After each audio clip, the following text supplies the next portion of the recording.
Alhamdulillah alladzi bi ni'matihi tatimmus shalihat wa ashhadu an la ilaha illallah wahdahu la syarika lah wa ashhadu anna Muhammadan abduhu wa rasuluh. Ya ayyuhalladzina amanu taqullaha haqqa tuqatih wa la tamutunna illa wa antum muslimun, amma ba'du. Fa inna asdaqal hadisi kitabullah wa khairal hadi Muhammadin sallallahu alaihi wasallam wa syarral umuri muhdatsatuha wa kullu muhdatsatin bid'ah wa kullu bid'atin dhalalah wa kullu dhalalatin finnar. Ikhwan wa akhwati fillah, bapak-bapak, ibu-ibu, kaum muslimin dan muslimah, jamaah salat subuh Masjid Nurul Iman yang semoga dimuliakan oleh Allah Subhanahu wa ta'ala, kepada segenap pengurus takmir Masjid Nurul Iman yang semoga dirahmati oleh Allah Subhanahu wa ta'ala.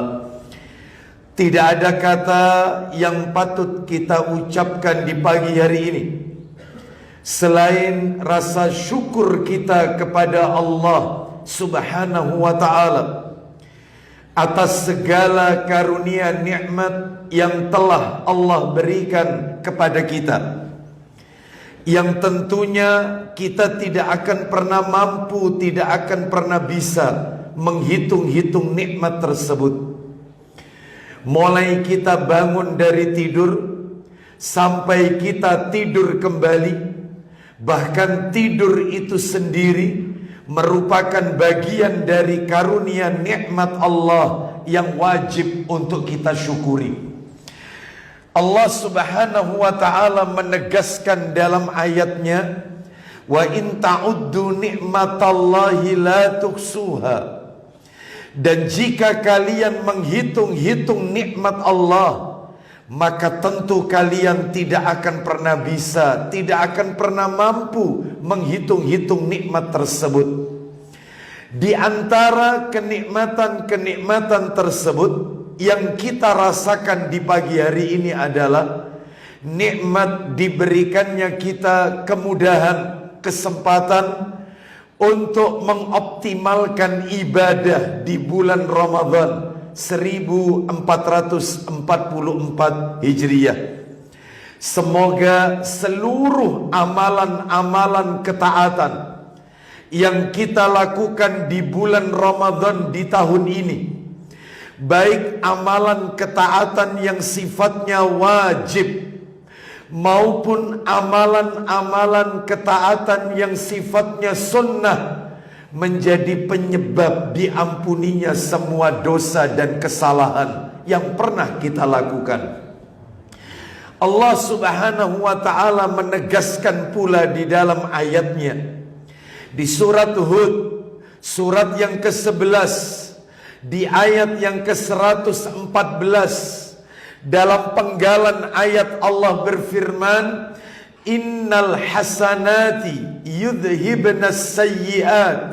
Sesungguhnya kebajikan-kebajikan itu, perbuatan-perbuatan yang baik itu dapat menghapus kesalahan, dosa yang pernah kita lakukan. Semoga Allah Subhanahu wa ta'ala mengampuni dosa-dosa kita. Dan Bapak Ibu sekalian, diakui ataupun tidak, seluruh aktivitas kita di bulan Ramadan ini ujung-ujungnya ampunan dari Allah Azza wa Jalla. Contoh, Rasulullah sallallahu alaihi wasallam bersabda dalam riwayat Bukhari, Dan saya yakin Bapak Ibu semua hafal hadis ini, bahkan mungkin hadis ini familiar di telinga kita. Nabi bersabda, "Man shoma Ramadhana imanan wa ihtisaban, ghufira lahu ma taqaddama min dambihi." Barang siapa yang saum berpuasa di bulan Ramadan karena iman, maksudnya karena iman, yakin kalau puasa ini syariatnya Allah dan Rasul Sallallahu Alaihi Wasallam, tidak ada keraguan dalam hatinya menjalankan ibadah puasa, itu yang dimaksud karena iman. Wahtisaban, dan mengharap pahala di sisi Allah. Ghufirallahu ma taqaddama min dambihi, Allah ampuni dosanya yang telah lalu. Puasa peluntur dosa. Dalam riwayat yang lain Bukhari, Nabi Sallallahu Alaihi Wasallam bersabda, "Man qama Ramadhana imanan wahtisaban, ghufira lahu ma taqaddama min dambihi." Barang siapa yang sholat di malam Ramadan, maksudnya tarawih, karena iman dan mengharap pahala di sisi Allah, Allah ampuni dosanya yang telah lalu. Tarawih peluntur dosa. Dalam redaksi yang lain Nabi bersabda, "Man yakum lailatal qadri imanan wahtisaban, ghufira lahu ma taqaddama min dambihi." Barang siapa yang salat di malam qadar, 10 hari terakhir yang sesaat lagi kita akan jumpai, karena iman dan mengharap pahala di sisi Allah, Allah ampuni dosanya yang telah lalu. Qiyamul Lail 10 hari terakhir di bulan Ramadan peluntur dosa. Dalam redaksi yang lain Nabi bersabda, kata Ibnu Abbas radhiyallahu anhuma, riwayat Bukhari, "Faradha Rasulullah sallallahu alaihi wasallam zakatal fitri tuhratan lis-shaimi minal laghwi warrafats." Kata Ibnu Abbas radhiyallahu anhuma, Rasulullah sallallahu alaihi wasallam mewajibkan zakat fitrah atau zakat fitri bagi orang yang berpuasa. Untuk apa? Tuhratal lisaimi, mensucikan orang-orang yang berpuasa dari apa? Minal lagwi warrafas, dari perbuatan yang sia-sia dan ucapan kata-kata kotor keji. Jadi zakat fitrah penyuci peluntur dosa. Jadi semua kalau dilihat aktivitas kita selama Ramadan, ujung-ujungnya ampunan.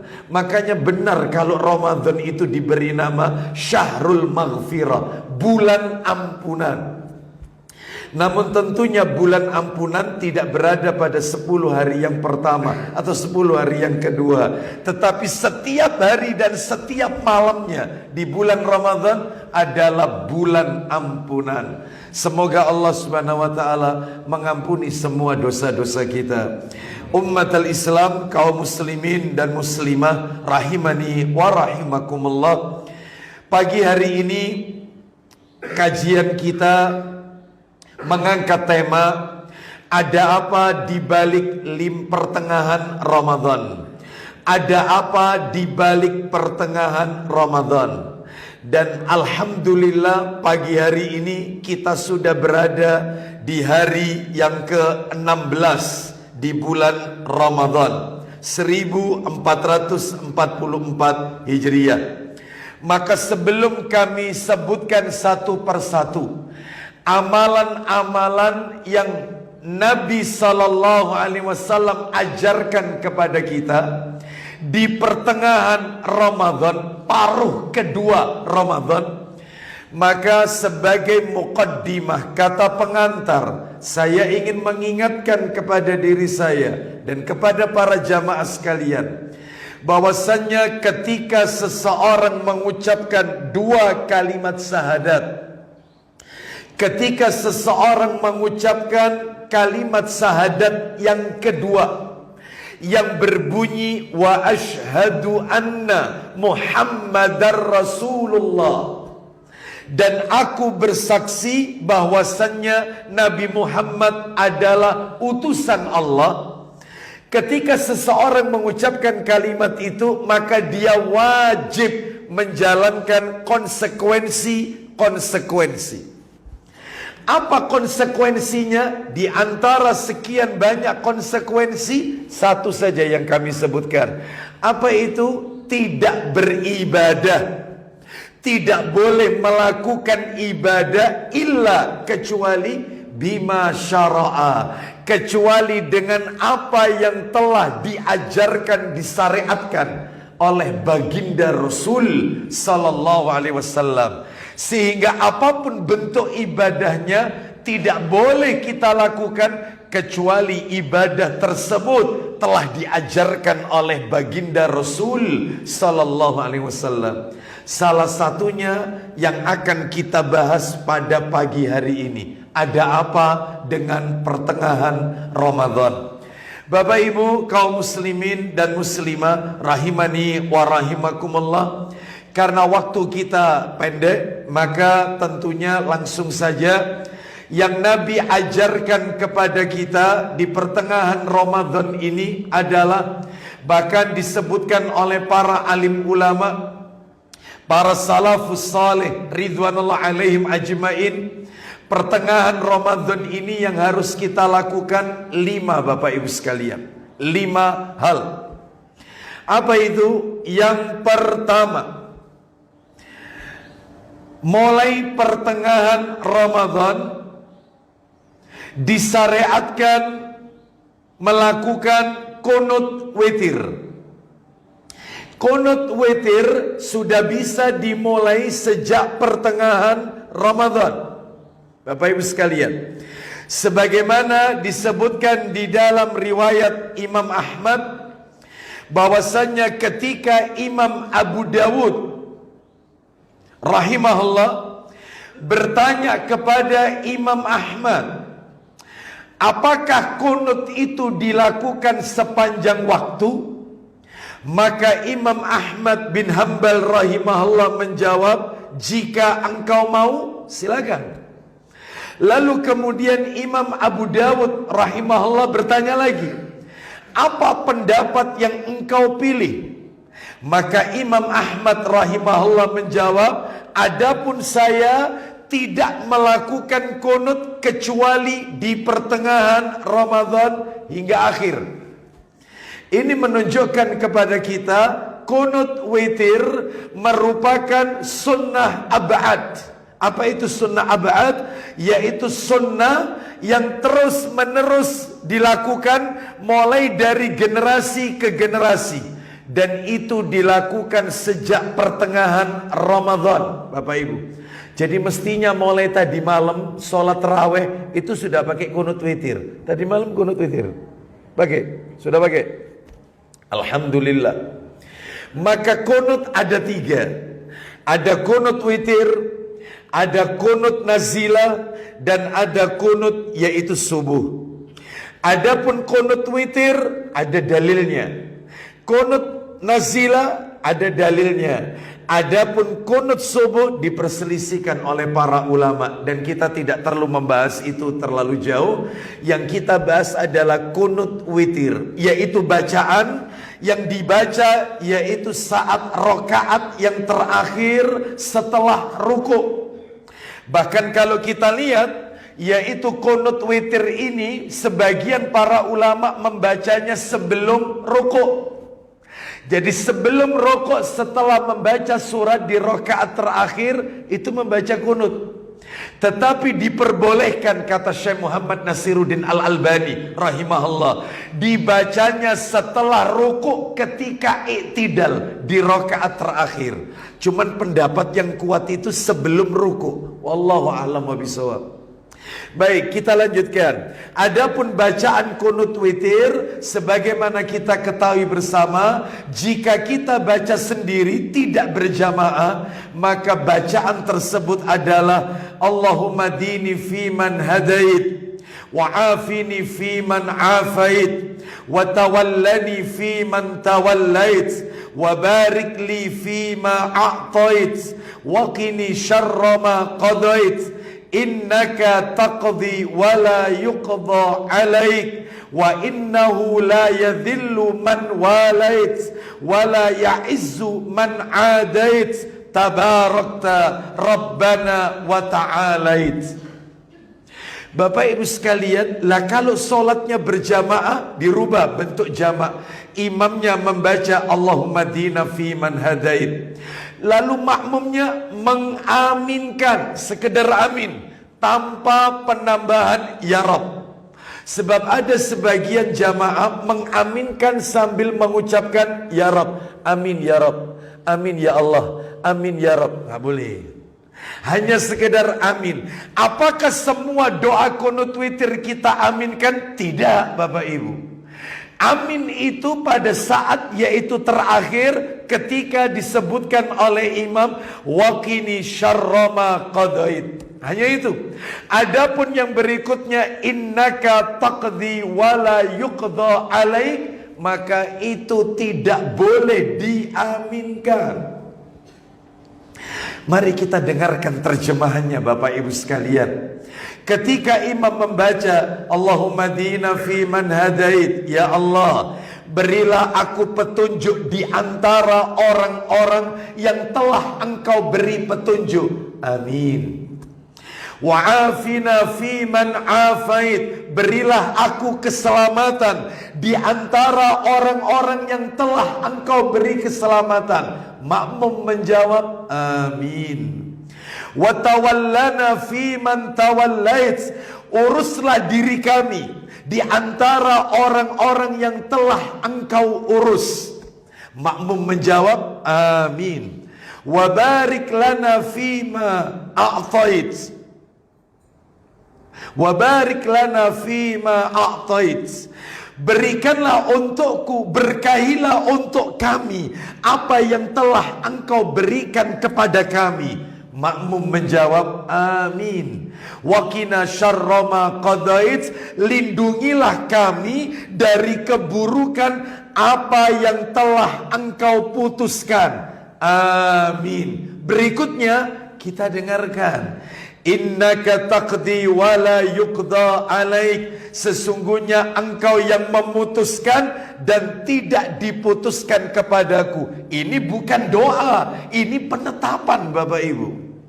Wa innahu la yadhillu man walait, sesungguhnya tidak akan hina orang yang telah Engkau jaga dan Engkau tolong. Wala ya'izzu man adait, dan tidak akan mulia orang yang Engkau musuhi. Tabarakta Rabbana wa ta'alait, Engkau maha suci dan maha tinggi.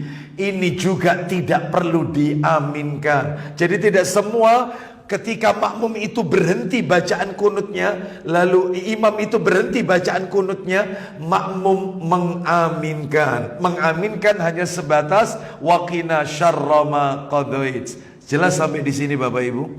Baik, kita lanjutkan. Bapak Ibu sekalian rahimani wa rahimakumullah, bahkan dari kalangan Imam Syafi'i rahimahullah, mazhab Syafi'iyah, mazhab Syafi'i, mereka mengatakan kunut witir ini kalau ditinggalkan di pertengahan Ramadan, maka harus melakukan sujud sahwi sebelum salam. Itu menurut Imam Syafi'i rahimahullah. Jadi dimulainya pertengahan Ramadan. Baik, dan Masjid Nurul Iman telah melakukan itu sejak semalam. Semoga diterima semua doa-doa kita. Boleh tidak ditambah dengan doa yang lain? Boleh. Boleh, dan diajarkan oleh Rasul. Boleh tidak kunut ditutup dengan bacaan salawat? Boleh. Adapun Bapak Ibu, sunnahnya kunut witir itu singkat, pendek, dan tidak panjang. Kata para alim ulama, batasan panjangnya kunut witir itu sebatas bacaan orang yang membaca surat Al-Insyiqaq. Silakan Bapak Ibu dibuka Al-Quran surat Al-Insyiqaq. Sepanjang itu sebenarnya. Jadi tidak panjang sampai 15 menit, sampai 20 menit. Nah, sunnahnya qunut witir itu pendek. Lah terus yang di Masjidil Haram Ustaz, ya tidak terlepas daripada nasihat para ulama. Sama. Sebenarnya qunut witir itu adalah ringkas, singkat, dan tidak terlalu panjang. Baik, ini yang pertama, sunnahnya demikian Bapak Ibu. Kita lanjutkan yang nomor 2, amalannya pertengahan Ramadan. Mulai pertengahan Ramadan, mestinya kita sudah membaca Al-Quran, separuh Al-Quran sudah kita baca. Berarti kalau sehari 1 juz, maka hari ini kita sudah berada di juz yang ke-16. Benar Bapak Ibu sekalian? Insya Allah. Bahkan mungkin sudah banyak yang sudah hatam beberapa kali. Mana dalilnya? Dalil, coba dibuka Sahih Muslim. Nomornya 1128, Muslim 1128, dari sahabat Abdullah bin Amr radhiyallahu an. Dia berkata, Rasulullah sallallahu alaihi wasallam bersabda, Iqra'il Qur'ana fi syahrin. Silakan, ayo. Dari Abdullah bin Amr bin Ash radhiyallahu an, katanya, aku puasa sepanjang masa dan menamatkan Quran setiap malam. Masya Allah. Aku puasa setiap hari dan menamatkan, menghatamkan Al-Quran setiap malam. Masya Allah. Lanjut. Mungkin perbuatanku itu dilaporkan orang kepada Nabi SAW, atau mungkin juga beliau menyuruh orang memanggilku supaya aku datang kepada beliau. Lalu kemudian, setelah beliau ku datangi, maka beliau bertanya kepadaku. Nabi SAW bertanya kepada Abdullah bin Amr bin Al-As radhiyallahu anhuma. Silakan. Betulkah apa yang diceritakan orang kepadaku, bahwa engkau puasa sepanjang masa dan menamatkan bacaan Quran sepanjang malam? Apa betul kau ini puasa tiap hari dan Al-Quran kau hatamkan setiap malam? Kita dengarkan jawaban Abdullah bin Amr bin Al-As radhiyallahu anhuma. Silakan. Jawabku, benar ya Nabi Allah. Apa tujuannya dia melakukan itu? Tidak ada maksudku berbuat demikian, melainkan hanya untuk kebaikan. Baik. Abdullah bin Amr bin Al-As radhiyallahu an mengatakan, aku melakukan itu puasa setiap hari dan hatam Quran tiap malam, tidak ada niatan lain untuk mendekatkan diri kepada Allah, untuk kebaikan.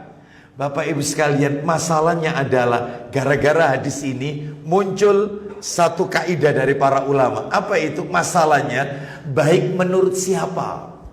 Kalau baik menurut kita, belum tentu baik menurut Allah dan Rasul. Tetapi baik menurut Allah dan Rasul sallallahu alaihi wasallam, maka sudah pasti baik untuk kita. Makanya beribadah itu nggak boleh pakai dalil sing penting api. Ya ini dalilnya. Karena dia mengatakan hanya untuk kebaikan, mendekatkan diri kepada Allah. Apa kata Nabi? Dikoreksi, diluruskan sama Nabi. Jangan baca Al-Quran itu hatam sebulan sekali. Jangan tiap malam. Dikoreksi, diluruskan. Apik menurut Abdullah bin Amr, tapi nggak apik menurut syariat. Makanya ibadah ini nggak boleh. Yang pentinglah apik. Oh bukan. Harus ada dasarnya. Ada nggak contohnya dari Nabi? Kalau sing penting api, buat apa Rasul diturunkan oleh Allah? Rasul itu diturunkan oleh Allah untuk memberi contoh kepada umatnya. Pak, Bu, mohon maaf. Tidak ada figur di muka bumi ini yang paling sempurna kecuali Rasul sallallahu alaihi wasallam.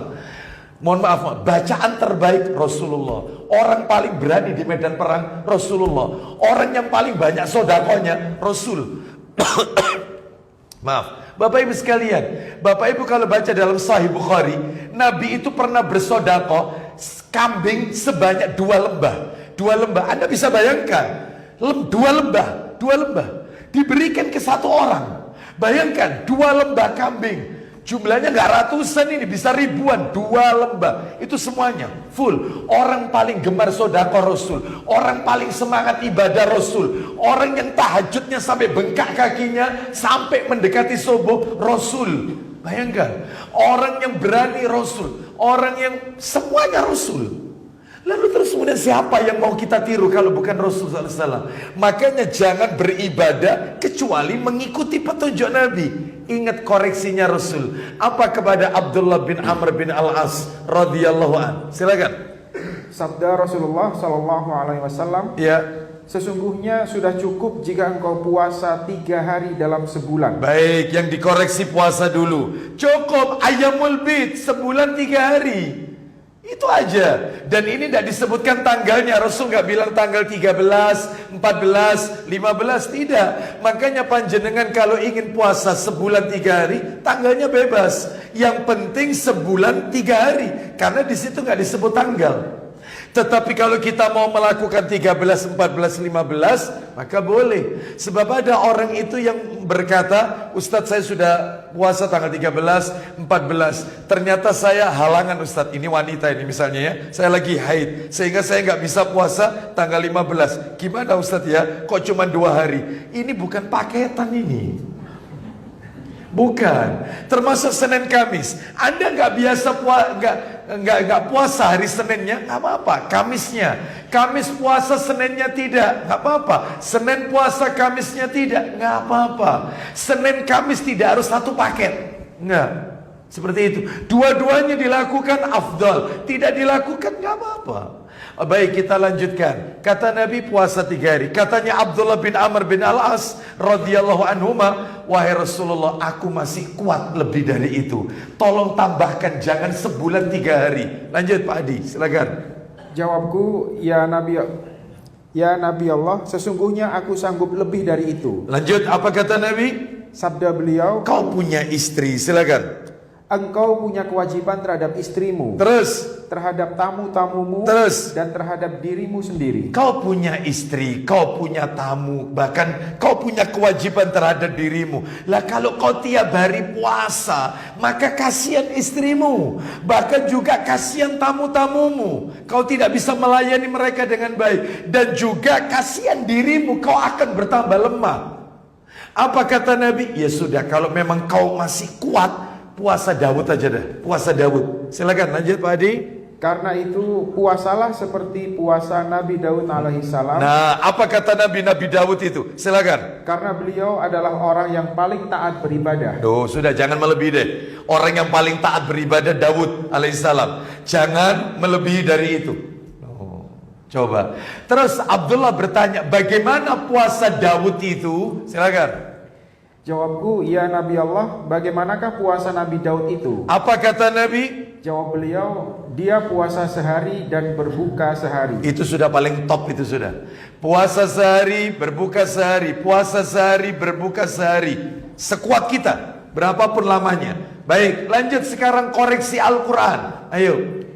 Dan sabda beliau selanjutnya, dan tamatkanlah Quran sekali sebulan. Sebulan sekali, one day one juz, 1 hari 1 juz. Berarti sebulan sekali hatam. Itu yang terbaik. Terus kemudian Abdullah bin Amr bin Al-As radhiyallahu an berkata, inni ajidu quwwatan. Silakan.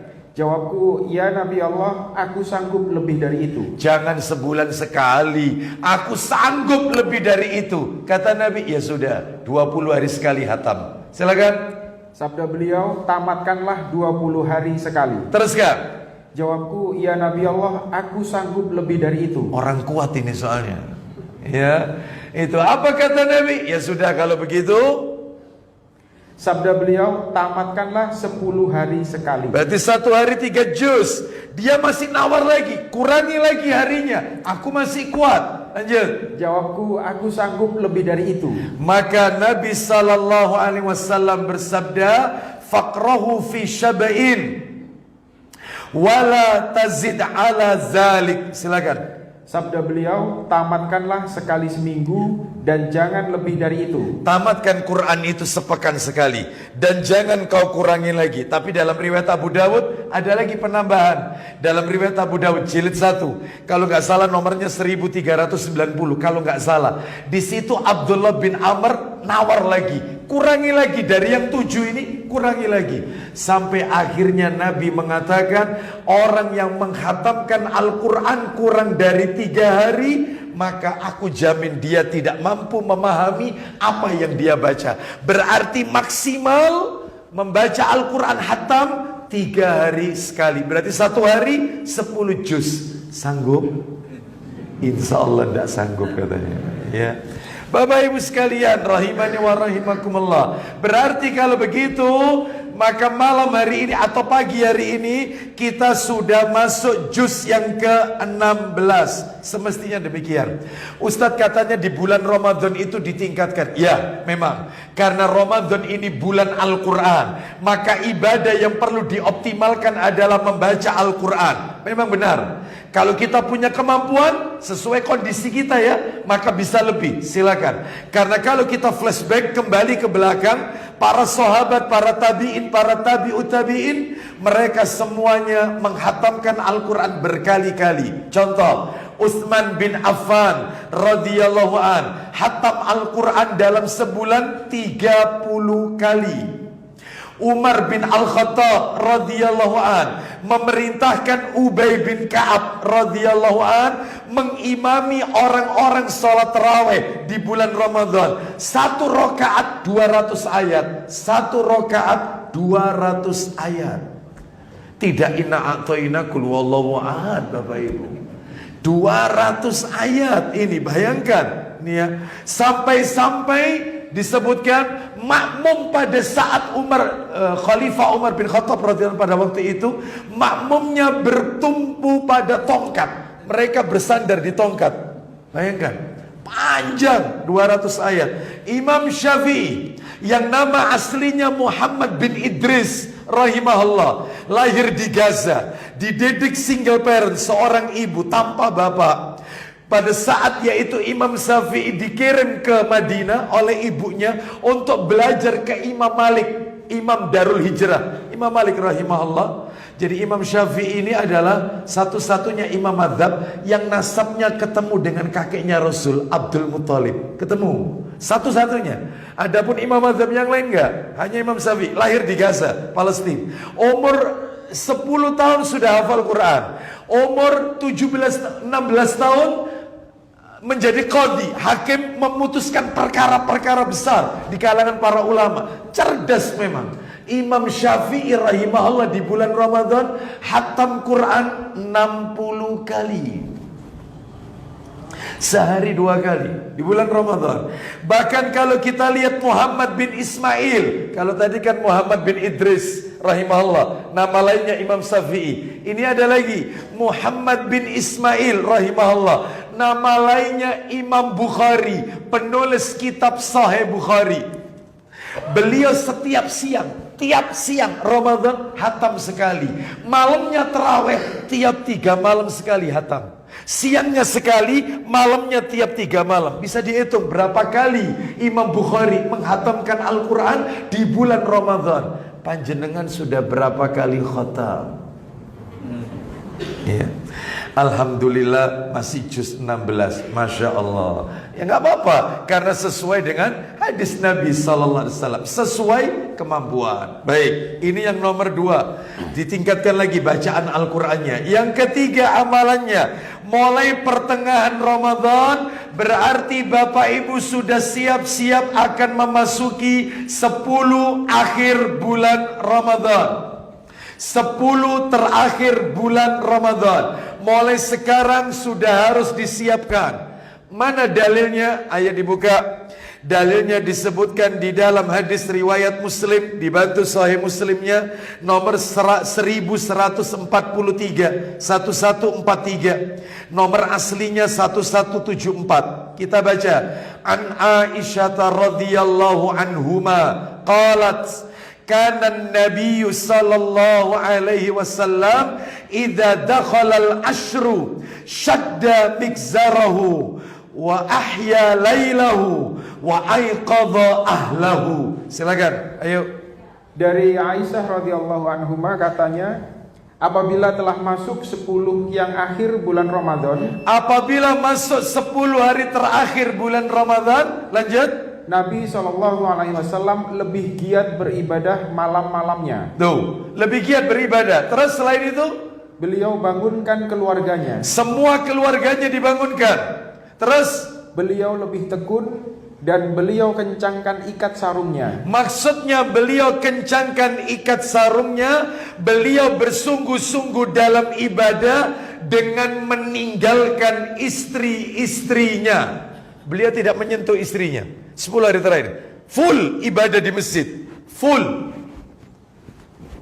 Mulai sekarang sudah mulai disiapkan. Bapak Ibu sekalian, kita lihat lagi, yaitu disebutkan dalam riwayat yang lain. Sahih Muslim nomor 1144, satu nomor setelahnya 1144 dari Aisyah radhiyallahu anhuma. Silakan. Dari Aisyah radhiyallahu anhuma katanya, Iya. pada 10 yang akhir bulan Ramadan, Nabi SAW lebih giat beribadah melebihi hari-hari lainnya. No, melebihi 20 hari yang pertama. Kalau sudah 10 hari terakhir, Nabi lebih semangat lagi. Pertanyaannya, kenapa kalau 10 hari terakhir Nabi lebih bersungguh-sungguh? Jawabannya dua, Bapak Ibu. Kenapa kalau sudah 10 hari terakhir Nabi tinggalkan istrinya, beliau kencangkan ikat sarungnya seperti itu, beliau lebih tekun lagi? Alasannya dua. Alasan yang pertama adalah setiap amalan itu yang dilihat akhirnya, bukan depannya. Nabi SAW bersabda dalam riwayat Bukhari, kata Nabi, innamal a'malu bil khawatim. Sesungguhnya setiap amal itu ditentukan pada bagian penutupnya, bukan pembuka, Bapak Ibu. Semuanya dilihat di akhirnya. Oleh karena itu maka kita nggak tahu apakah ini Ramadan kita yang terakhir ataukah tidak. Maka lebih semangat lagi nanti 10 hari terakhir. Tinggal hitungan hari saja kita masuk, yaitu 10 yang terakhir. Terus alasan yang nomor 2, Nabi bersungguh-sungguh 10 hari terakhir untuk mendapatkan Lailatul Qadar. Muncul pertanyaan, Ustadz, apa orang kalau ingin dapat Lailatul Qadar itu harus iktikaf di masjid? Tidak. Wanita yang sedang berhalangan, mereka yang tidak ke masjid untuk iktikaf, kan iktikaf harus di masjid. Masjid yang dipakai sholat Jumat, bukan musola. Masjid yang dipakai Jumatan, itu iktikaf. Wanita lagi berhalangan, berarti dia nggak dapat dong Lailatul Qadar? Bisa, selama dia habiskan malam-malam tersebut untuk beribadah. Loh, ibadahnya wanita haid itu apa, Ustadz? Maka jawabannya banyak. Di antaranya adalah berzikir, berdoa, memperbanyak doa. Allahumma innaka afuwun tuhibbul afwa fa'fu anni. Lalu yang ketiga selain doa, zikir, ya. Lalu yang ketiga adalah bersedekah.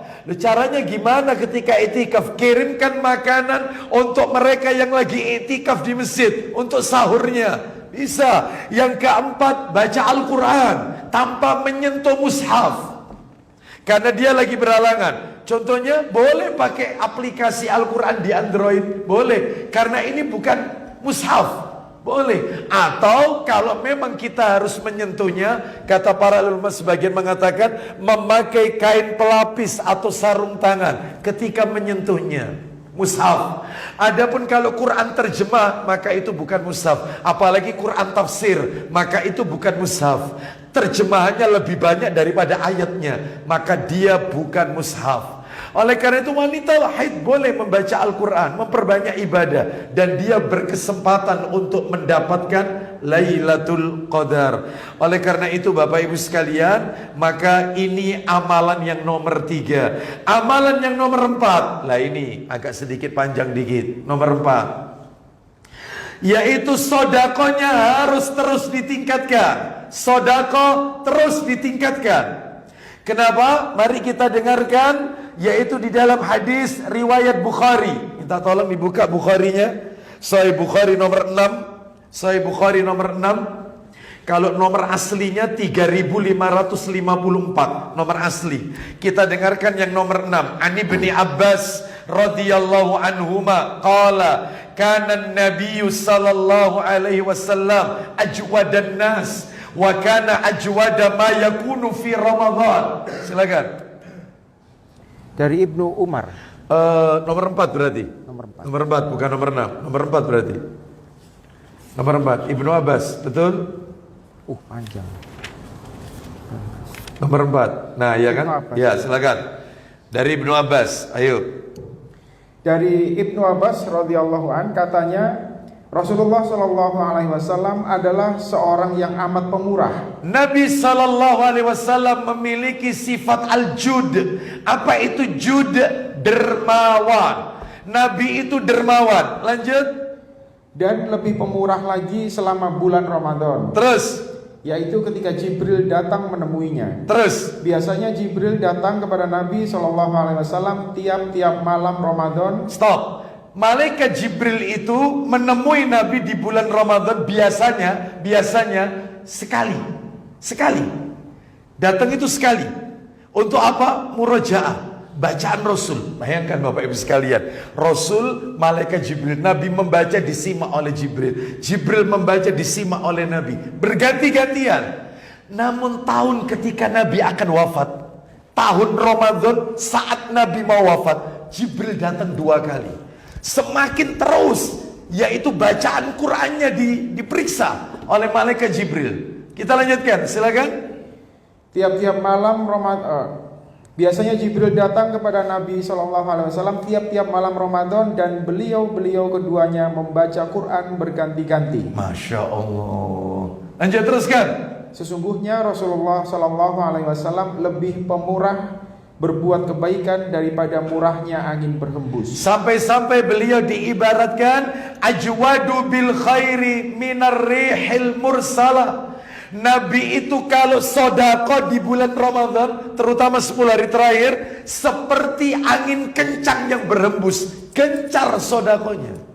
Oleh karena itu jangan pelit di bulan Ramadan, maka tingkatkan sodako kita. Pagi hari ini saya ingin sampaikan kepada Bapak Ibu sekalian bentuk-bentuk sodako yang terbaik, terbaik dari yang baik. Mari kita dengarkan bentuk-bentuk sodako yang terbaik dari yang baik. Jadi kita lakukan ini paling baik daripada yang baik. Nah, apa itu? Maka totalnya Bapak Ibu sodako yang terbaik itu adalah ada 11. Apa saja itu? 1, yang pertama sodako sirriyah. Itu sodako terbaik itu sudah. Sodako sirriyah. Apa itu sodako sirriyah? Sodako yang dilakukan secara sembunyi-sembunyi. Sodako yang lebih utama adalah sirriyah, sembunyi-sembunyi. Kenapa? Karena lebih mendekati ikhlas dan jauh dari riya. Itu. Mana dalilnya? Mari kita dengarkan firman Allah. Allah Ta'ala berfirman surat Al-Baqarah, surat nomor 2. Ayatnya adalah ayat yang ke-271. Al-Baqarah 271. Allah Ta'ala berfirman. Silakan baca. Jika kamu menampakkan sedekah-sedekahmu, maka itu baik. Kalau kau tampakkan sodakohmu, itu baik. Sekedar baik ya. Lanjut. Dan jika kamu menyembunyikannya dan memberikannya kepada orang-orang fakir, maka itu lebih baik bagimu. Lebih baik. Ya. Kalau ditampakkan itu baik.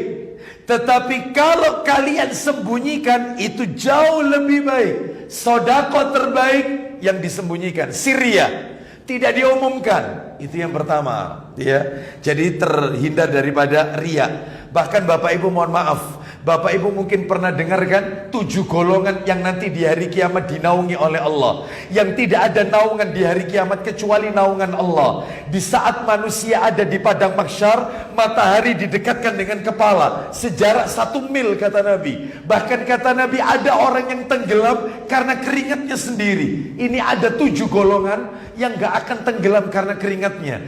Dinaungi betul oleh Allah. Dan tahukah Bapak Ibu, salah satu dari 7 golongan itu orang yang menginfakkan hartanya, tangan kanannya memberi, sedangkan tangan yang satunya tidak melihat. Salah satu dari 7 orang. Berarti infaknya, sodakonya, sirriya, tersembunyi.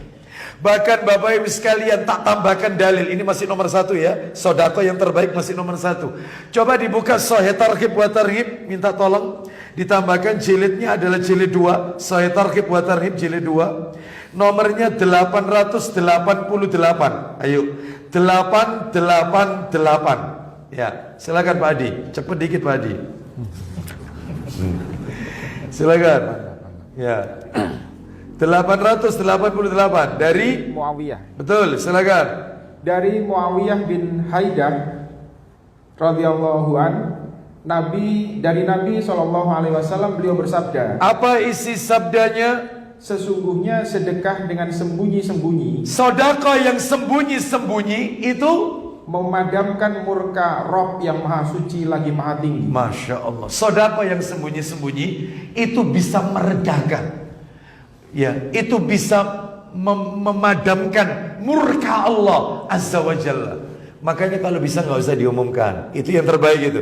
Yang kedua, sedekah dalam keadaan masih sehat. Sedekah dalam keadaan masih sehat. Bersedekah dalam keadaan masih sehat itu lebih utama Bapak Ibu daripada bersedekah berwasiat ketika menjelang ajal.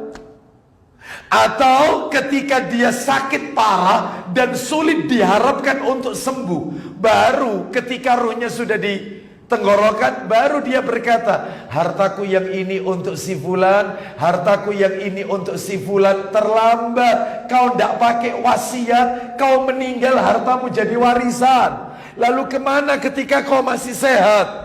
Maka sedekah yang paling utama saat kita sehat, kaya raya, dan khawatir kita jadi miskin. Kalau sedekah saat itu kita pentokin sekali, kita keluarkan, gak takut miskin. Apa-apa, Allah maha kaya, kasihkan semuanya. Ini haknya Allah Azza wa Jalla. Oh itu, jadi kalau mau gas, jangan persneleng 4 Bapak Ibu. Jangan 10 hari terakhir itu kalau bisa persnelengnya, sedekahnya 5, pentokin sekali. Itu ya, gaspol sudah. Jangan kemudian lah terus engkau aku menimangan nopo. Oh, enggak. Yang terbaik itu ketika kita kaya raya dan takut miskin, takut kurang harta kita kalau kita berikan. Itu malah diberikan semuanya. Itu yang terbaik. Ada dalilnya Ustadz kalimat ini? Ada. Kita dengarkan. Ayo dibuka Sahih Muslim. Nomornya 9, Sahih Bukhari aja. Sahih Bukhari. Sahih Bukhari nomor 729.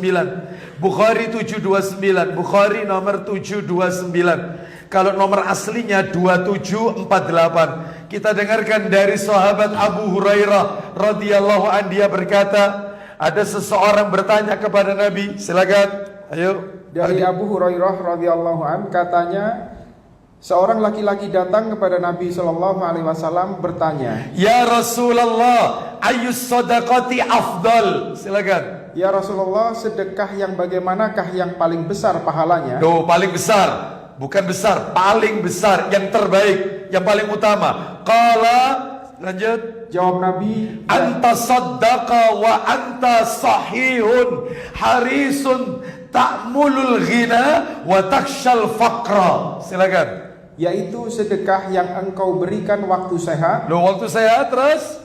Kikir takut miskin. Takut miskin kalau itu dikeluarkan hartanya. Lanjut. Dan mengangan-angankan kaya. Dan berangan-angan kalau dia itu kaya. Khawatir miskin kalau diberikan. Lanjut, teruskan.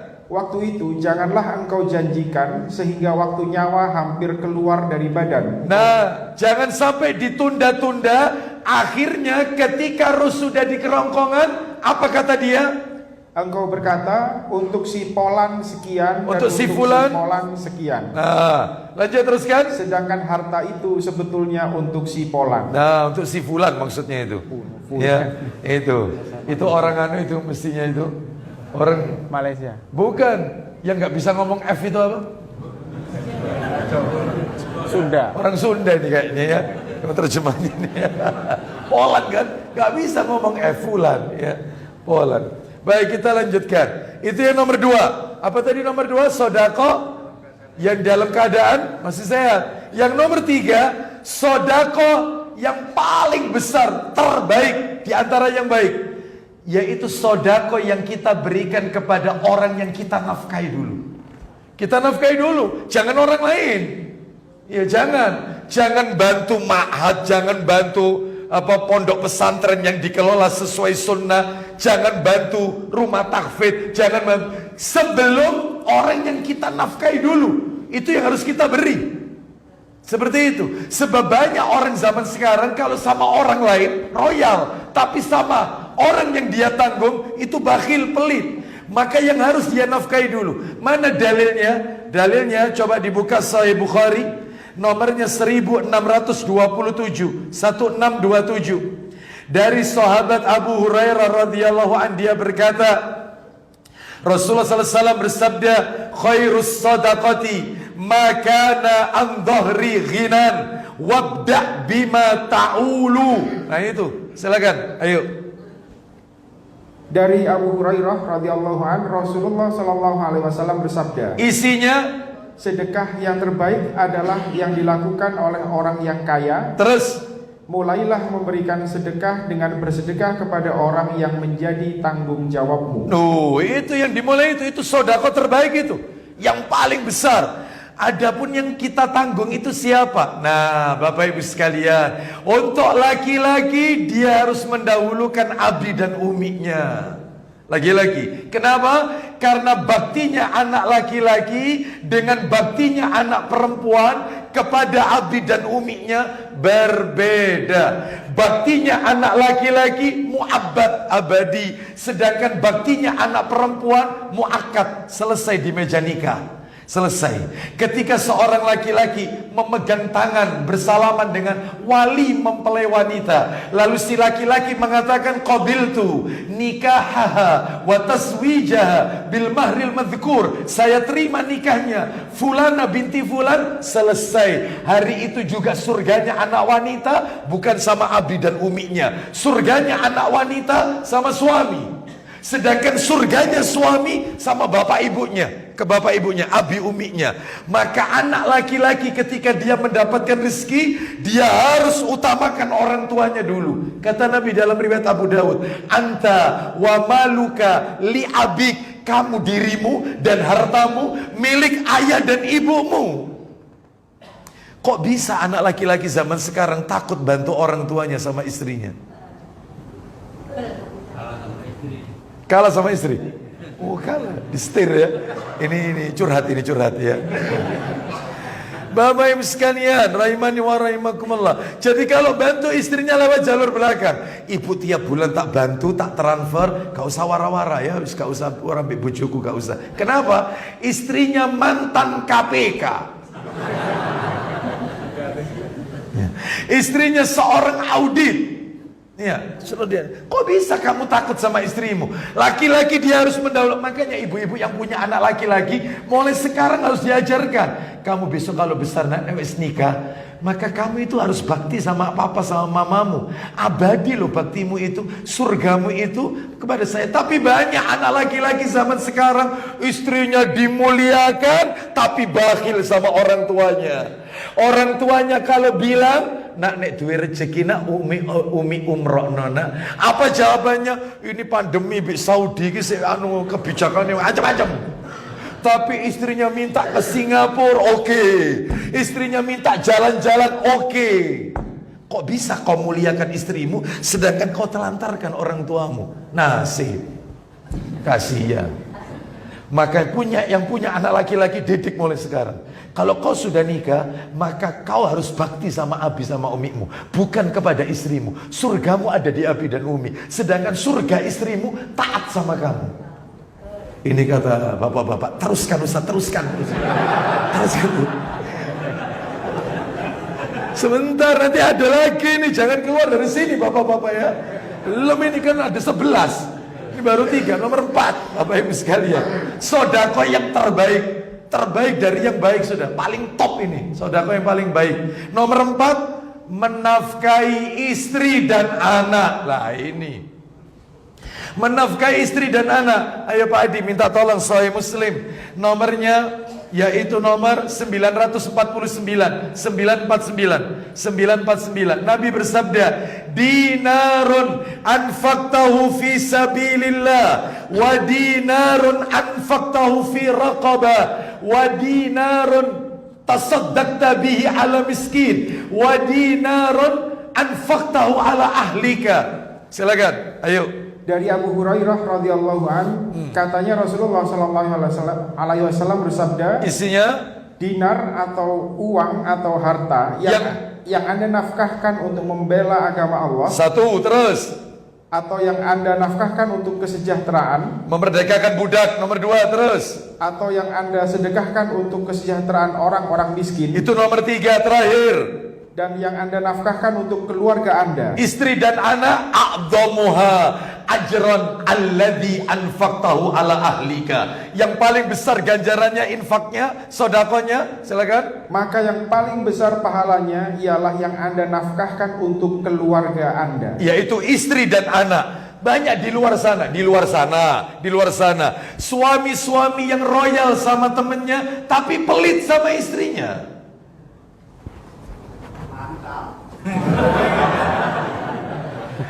Pelit sama istrinya, bakhil.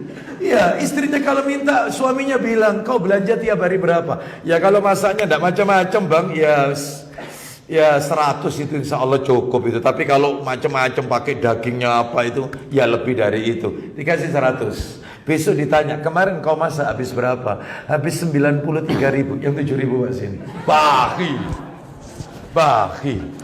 Iya.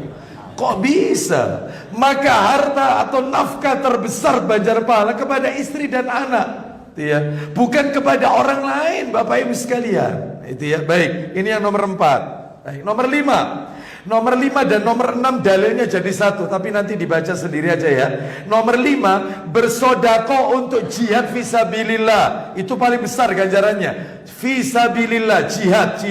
Yang nomor 6, bersodako, lah ini yang penting. Bersodako untuk temannya, kawannya yang sedang berada di jalan Allah. Temannya rajin taklim. Ternyata kita lihat, ya Allah kasihan, dari pakaiannya sudah kita belikan baju. Karena dia rajin taklim, dia rajin ngaji, atau mungkin teman kita lagi mondok, maka kita fasilitasi. Yaitu kitabnya, kebutuhan setiap harinya, itu besar di sisi Allah Azza wa Jalla. Itu nomor 5 dan 6 ada di dalam Sahih Muslim. Nomornya berdekatan sama yang tadi sebenarnya. Nomor 948. Kita lanjutkan Bapak Ibu, nomor 7, sodako jariyah. Yang nomor 7, sodako jariyah.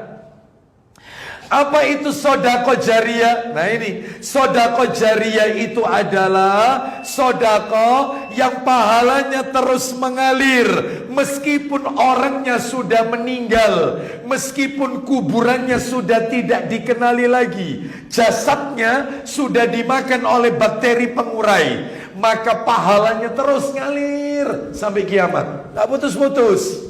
Kayak apa? Sebelum tak tunjukkan contoh-contoh sodako jariyah, maka kita bacakan dulu dalilnya. Riwayat Muslim, saya bacakan aja ya. Nomornya 1614 1614. Itu nomor cetakan terjemahan. Kalau nomor 1641 1641. Itu kalau nomor aslinya 1631, nomor aslinya. Baik, saya bacakan. Nabi sallallahu alaihi wasallam bersabda, "Idza matal insanu inqata'a amaluhu illa min salasatin." Apabila seorang anak Adam meninggal dunia, terputus semuanya kecuali 3 yang tidak akan putus. Yang pertama, illa min sadaqatin jariyah. Sedekah jariyah disebut sama Nabi. Yang kedua, au ilmin yuntafa'u bi, ilmu yang diambil orang manfaatnya. Nomor 3, au waladin salihin yad'ula, doanya anak saleh yang mendoakan orang tuanya. Contohnya sedekah jariyah Ustaz, banyak. Di antaranya adalah pembangunan masjid.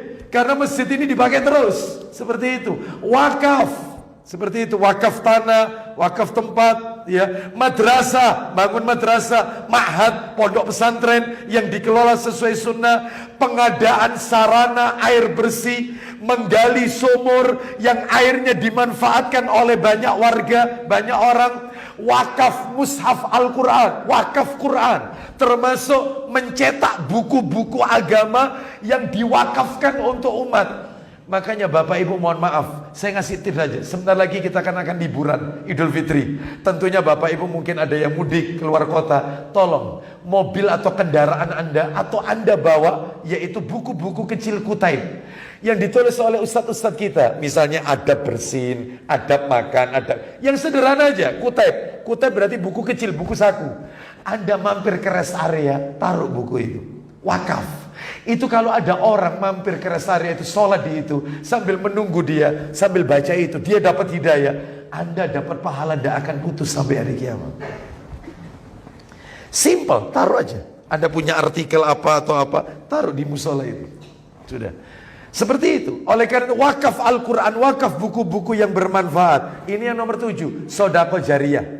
Jadi sodako jariyah ini adalah pahalanya tidak putus. 8, yang ke-8, sodako dengan kemampuan maksimal. Oh iya, sodako dengan kemampuan maksimal. Itu sodako terbaik Bapak Ibu. Mana dalilnya? Pak Adi minta tolong Sahih Targhibnya yang tadi, ya jilid 2 tadi. Nomornya 882 882. Kita dengarkan ini Bapak Ibu.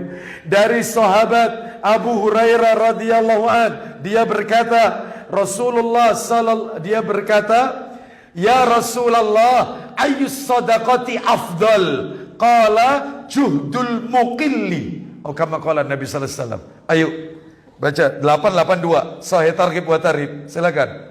Dari Abu Hurairah radhiyallahu anhu bahwa dia berkata, ya, wahai Rasulullah, sedekah apa yang paling utama? Yang paling utama, yang paling besar ganjarannya. Silakan. Rasulullah SAW menjawab, isinya sedekah dari hasil usaha keras orang yang pas-pasan. Itu sodakonya orang yang pas-pasan. Pak, Bu, maaf, orang kaya sodako wajar, dia punya harta. Ini penghasilan pas-pasan, semuanya disodakokan. Itu paling besar ganjarannya di sisi Allah. Kemampuan maksimal sudah.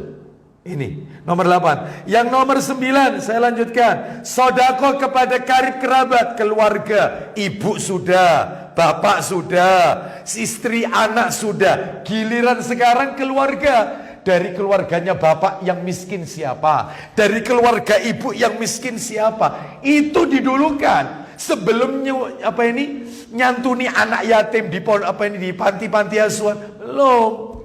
Ini keluarga dulu, yang miskin yang tidak mampu. Keluarga itu diutamakan daripada yang bukan keluarga Bapak Ibu. Mana dalilnya? Dalilnya adalah disebutkan di dalam, ayo dibuka Sahih Targhib wa Tarhib nomor 892 dari sahabat Salman bin Amir radhiyallahu an. Ayo 892, cepat Pak Adi. Dari Salman bin Amir radhiyallahu an, dari Nabi sallallahu alaihi wasallam, beliau bersabda, as-sadaqu 'alal miskini sadaqatun wa 'alal qaribi sadaqatani, sadaqatun wasilatun. Silakan. Sedekah kepada orang miskin adalah satu nilai sedekah. Baik, sedekah kepada orang miskin yang bukan keluarga, pahalanya 1. Lah kalau sama keluarga Pak Adi, lanjut. Sedangkan kepada kerabat adalah 2 nilai. Apa itu? Yaitu sedekah dan jalinan silaturahim. Dapat 2. Itu yang lebih baik. Terus sekarang yang nomor yaitu 10. Yang nomor 10 tinggal 1 lagi. Sedekah yaitu kepada karib kerabat. Lu tadi kan sudah, masih ada belakangnya. Sedekah kepada karib kerabat yang menyimpan dendam permusuhan dengan kita. Oh, itu besar. Ya, tolong dicari dari keluarga kita, ya, yang memusuhi kita. Oh, iki koyo benci sama aku. Iya, itu. Sudah tak masukkan grup, dia live. Saya datang ke rumahnya, ditutup pintu rumahnya. Tak undang, tak pernah datang. Dia kalau punya acara, saya tak pernah diundang. Kalau ketemu saya tak sampaikan salam, dia tak mau jawab salam saya. Oh, ini yang justru malah kita kasih. Sanggup? Tidak sanggup. Berat ini. Berat Bapak Ibu sekalian.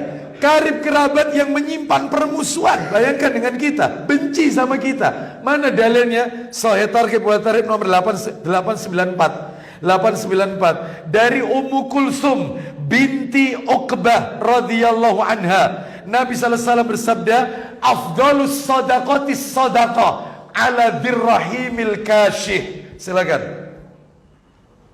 Ayo. Dari Ummu Kulsum binti Uqbah radhiyallahu anha bahwa Nabi sallallahu alaihi wasallam bersabda, isinya sebaik-baik sedekah adalah sedekah kepada kerabat yang menyimpan permusuhan di lambungnya atau hatinya.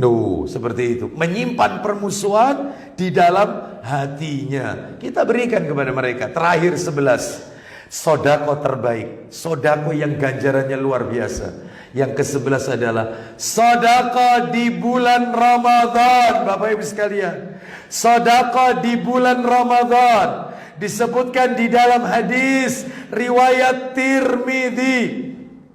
Ya, nanti bisa dicek ya dalam riwayat Tirmidzi, di mana Rasulullah sallallahu alaihi wasallam beliau bersabda, ya, dalam hadis yang sahih disebutkan Rasulullah sallallahu alaihi wasallam bersabda,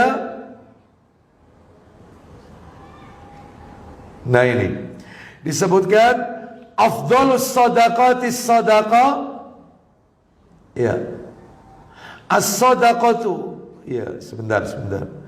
Riwayat Tirmidzi, Bapak Ibu sekalian. Nomornya kalau tidak salah ya, nomornya ini sebentar. Riwayat Tirmidzi. Nah, ini ketemu ini. Di mana Rasulullah sallallahu alaihi wasallam bersabda, ketika beliau ditanya oleh seseorang, fa ayyus sadaqati afdal, sedekah apa yang paling utama? Qal sadaqatun fi Ramadan, sedekah di bulan Ramadan. Nah, itu bersumber dari sahabat Anas bin Malik radhiyallahu an.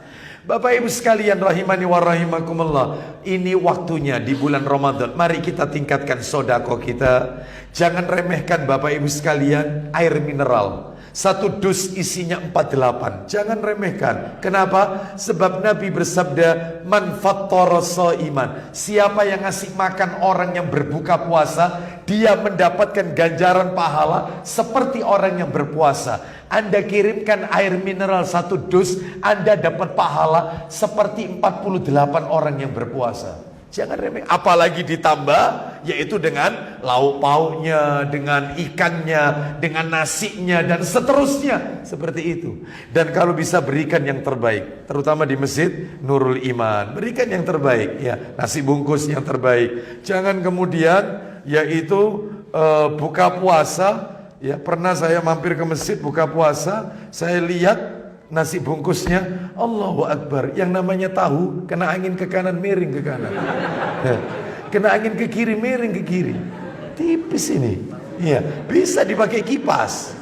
Ada telurnya complong, tidak ada kuningnya. Angkat sama saya, katanya jamaah, Pak Ustaz cari apa? Barangkali gelundung kuningnya. Allah. Sudah begitu sambalnya banyak. Ini kan menu penyiksa orang kayak begini.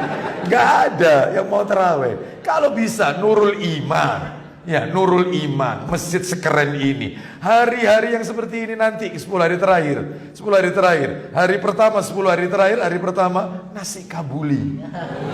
Hari kedua nasi mandi. Hari berikutnya nasi Bukhari.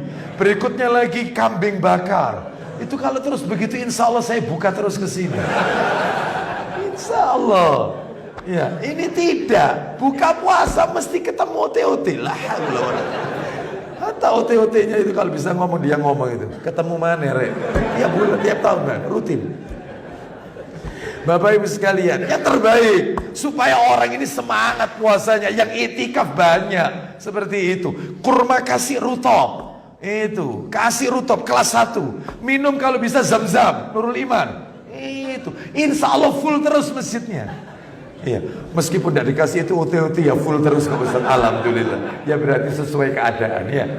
Bapak Ibu sekalian, oleh karena itu ini yaitu yang nomor berapa tadi? Amalannya nomor 4, ya sedekah. Yang terakhir penutup Bapak Ibu, yang harus kita lakukan ini 10 hari terakhir, nomor 4 tadi kan sedekah. ditingkatkan. Nomor 5 terakhir sekarang, semakin mendekati garis finish maka harusnya lebih semangat lagi.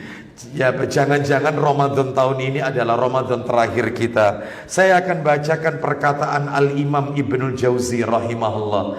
Beliau berkata, "Innal khayla idza syarafat nihayatal midmar." Seekor kuda pacu jika sudah mendekati garis finish, kuda pacu kalau sudah dekat sama garis finish, badalat kusara juhdiha litafuza bisibaq, maka kuda itu akan mengerahkan seluruh tenaganya untuk memenangkan perlombaan. Itu kuda pacu, tambah dekat tambah kenceng dia larinya. Fala takunil khailu aftona minka, jangan sampai kuda itu lebih cerdas daripada kalian. Fa innamal a'malu bil khawatim, sesungguhnya amalan itu ditentukan pada penutupnya. Fa innaka idza lam tuhsinil istiqbala la'allaka tuhsinil wada. Jika kalian tidak mampu melakukan yang baik saat penyambutan Ramadan, 10 pertama Ramadan kurang baik, 10 kedua Ramadan juga kurang baik, maka semoga kalian bisa melakukan yang terbaik saat perpisahannya. Karena yang dilihat akhirnya, Bapak Ibu sekalian. Oleh karena itu saya tutup dengan doanya Abu Bakar As-Siddiq radhiyallahu anhu. Kajian ini saya tutup doanya Abu Bakar As-Siddiq radhiyallahu anhu. Merinding saya kalau baca doanya Abu Bakar radhiyallahu an. Beliau berdoa kepada Allah, Allahumma ja'al khaira umri akhirahu. Ya Allah, jadikan usia terbaikku ada di penghujungnya. Wa khaira amali khawatimahu, amal terbaikku ada di penutupnya. Wa khaira ayyami yauma alqaka, dan hari terbaikku adalah ketika aku bertemu denganmu ya Allah. Inilah doanya Abu Bakar As-Siddiq radhiyallahu an. Mudah-mudahan Allah tidak jadikan Ramadan tahun ini sebagai Ramadan yang terakhir bagi kita, tetapi Allah masih memberikan kesempatan kepada kita untuk menikmati indahnya Lailatul Qadar di masa-masa yang akan datang. Demikian Bapak Ibu, kita tutup dengan kafaratul majelis karena waktunya sudah melalui lebih dari syuruk. Kita tutup wassallallahu ala nabiyyina wa ala alihi washabihi wasallam. Subhanakallahumma wa bihamdika asyhadu an la ilaha illa anta astaghfiruka wa atubu ilaik. Wa akhiru da'wana alhamdulillahi rabbil alamin. Assalamualaikum warahmatullahi wabarakatuh.